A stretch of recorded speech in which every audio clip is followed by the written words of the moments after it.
Hello guys, dahil hapon na, magpapakain na ako ng mga manok ni June.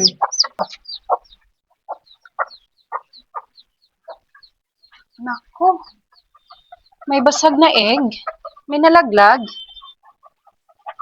Sayang naman. So, ito guys, magpapakain lang po ako sa alagang manok ni June, pero nakakita po ako ng basag na egg dito sa lupa guys. Hindi ko alam kung nalaglag ba to or dito po nangitlog yung inahin, kasi pag mga ganito talaga guys, hindi po talaga maiwasan kung saan-saan lang po sila mangingitlog guys. Sayang. Organic egg pa naman to guys. Ayun, yung kulay. So, organic egg po ito, napakasayang po. Kaya, yun lang din po, talagang hindi rin naman talaga maiwasan. Ganun talaga po guys, sa business man ng manukan. Minsan may nababasag, minsan rin naman po, okay naman po. Pakakainin ko rin po dito yung Rhode Island ni June. So, pasok po tayo guys. Wow! Ay, may egg.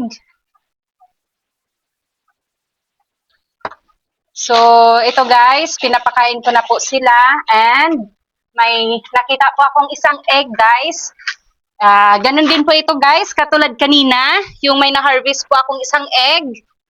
At ngayon po, may na-harvest ulit ako na isang egg sa Rhode Island, sa manok ni June. So, ito yung sinasabi nilang organic egg guys. So, meron na namang isa. Tapos, kasi isa pa lang po yung nangingitlog dito guys. And so on po, mangingitlog na rin po yung iba.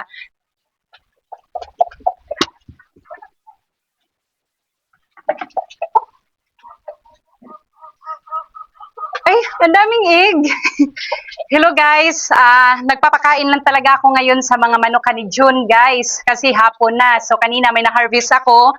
Tapos ngayon guys, may nakita akong mga egg na nagkalat. Titingnan ko guys, parang marami yata tong mga eggs na to. Wow! Meron dito sa loob guys, sa sulok. May dalawa akong nakita. And meron din po dito sa, ayan, sa loob. May isa guys. At meron dito guys. Ayun, muntika na. Ba't nito to ng itlog? So, ayun guys. Ayun, meron pa. So, nagkalap guys yung mga egg ng white leghorn ni June. Ang dami kong nakitang mga eggs. So, kanina guys, naka-harvest ako kaninang umaga. Kung nakita nyo po, nasubaybayan nyo yung video ko. At ngayon naman po, marami na namang mga eggs na nagkalat dito guys. So, additional na naman po sa aming iipuning mga eggs. So, yun lang po guys. Nakakatuwa pala guys, kasi pag makita mo yung mga eggs dito, is may enjoy ka kahit nahihirapan ka, kahit pagod ka. Pero ang nakakaganda dun guys is, eto, meron na naman pang ulam yung mga kids ko. Yun lang guys. Thank you for watching. God bless po.